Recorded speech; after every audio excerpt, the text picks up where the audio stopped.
रंजना कभी ब्रश नहीं करती थी। उसे कितनी बार उसके माँ बाप ने डांटा, लेकिन उसका कोई असर उस पर होता ही नहीं था, जिस कारण से उसके दांत पीले पीले हो जाते हैं।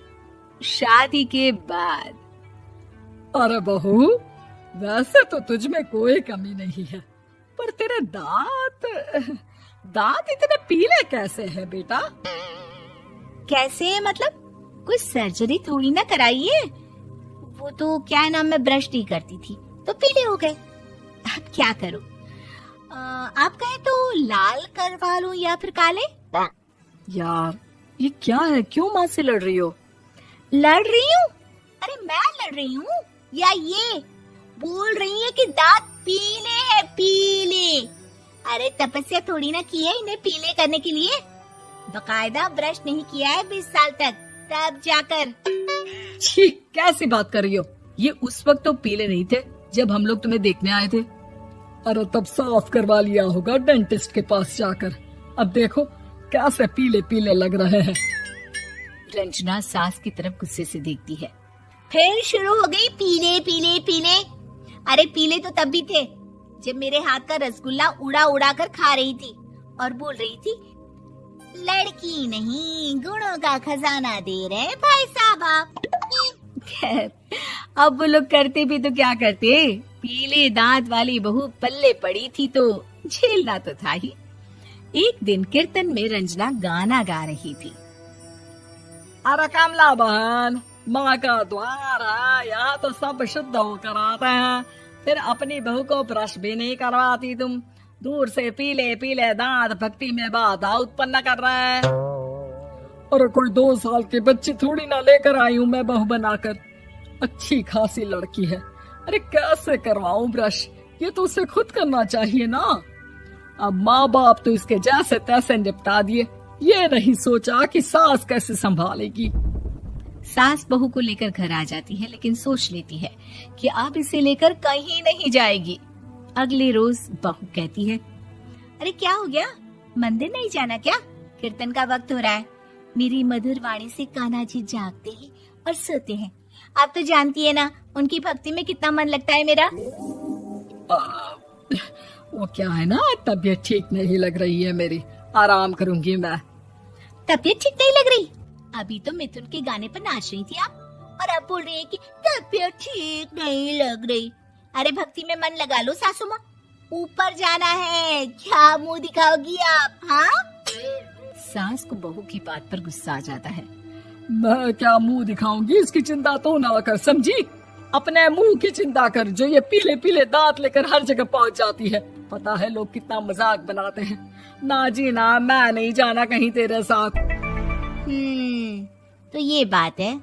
कोई ना, मत जाओ, मैं अपने कमरे में ही बैठकर भक्ति कर लूंगी। ऊपर वाला दांत थोड़ी ना देखता है, मन देखता है, भावना देखता है।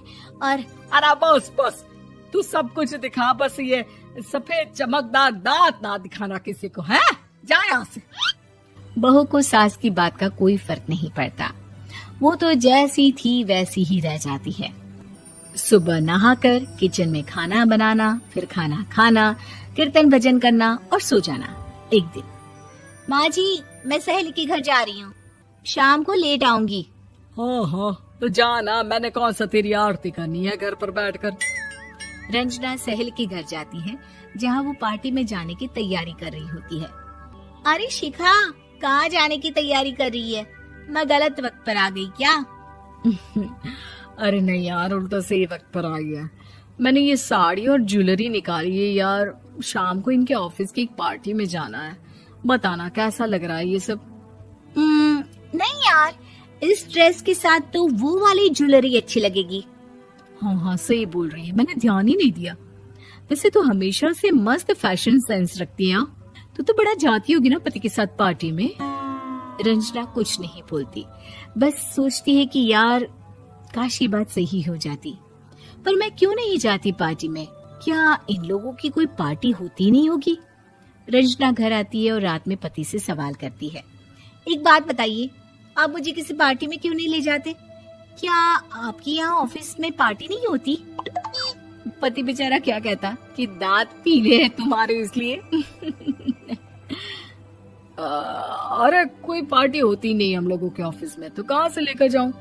और मार्केट, मॉल, कहीं वीकेंड घूमना, कहीं तो।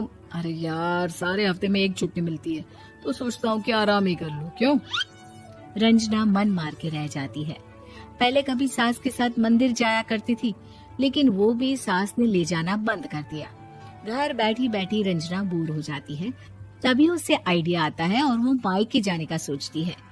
सासू माँ, 2 दिनों के लिए मम्मी के घर जा रही हूँ। अच्छा ठीक है, आराम से जा। और हाँ, माँ से कुछ अच्छी आदत सीख कर आना कि कैसे शरीर के हर भाग की तरह दांतों की सफाई भी जरूरी होती है, समझी? शुरू हो गई ना आप। वो लोग आपकी तरह नहीं है कि छोटी छोटी बात का बतंगड़ बना दे। उन लोगों के लिए मैं मायने रखती हूँ, ना कि मेरे पीले पीले दांत। रंजना माँ को बिना बताए उन लोगों को सरप्राइज देती है, लेकिन जैसे ही वो दरवाजे पर पहुंचती है, अंदर देखती है कि घर वाले कहीं जा रहे होते हैं। अब माँ, काश रंजना दीदी के दांतों वाली प्रॉब्लम नहीं होती, तो वो भी हम लोगों के साथ चलती ना बुआ जी की बेटी की शादी में। हाँ बेटा, लेकिन अब उसे कौन समझाए कि उसको उसके पीले दांत नहीं दिखते, लेकिन उसके आसपास के लोगों को कितना एम्बैरेसिंग फील कराते हैं। मुझे तो कितनी बार उसके स्कूल की टीचर ने शिकायत की कि उसके साथ कोई लड़की बैठना भी नहीं चाहती, और ना ही कॉलेज में कोई उससे बात करना चाहता था। लेकिन पता नहीं क्यों उसे ये बात समझ में ही नहीं आती। कोई कमी नहीं है उस लड़की में, बस यही कि दांत पीले हैं। वो तो भला हो जीजा जी और उनकी माँ का, जो दीदी को जैसी है वैसे ही रखा हुआ है। रंजना को अपने घर वालों की बात सुनकर बहुत दुख होता है। वो सोचती है कि वो क्या करे, लेकिन फिर वो सीधा डेंटिस्ट के पास जाती है, अपने दांत चमकाती है और कसम खाती है कि वो रोज ब्रश करेगी। अरे क्या हो गया? तुम तो 2 दिनों के लिए गई थी ना, पर कोई ना, अच्छा है, चलो आ गई तो। रंजना सास के सामने आकर खड़ी हो जाती है और पूरी स्माइल करती है, उसके चमकदार दांतों को दिखाती हुई। हाँ? चले मंदिर। माँ, मुझे माफ कर दीजिए, मैंने आप लोगों को बहुत एम्बैरेसिंग फील करवाया। मैं आज से रोज ब्रश करूंगी।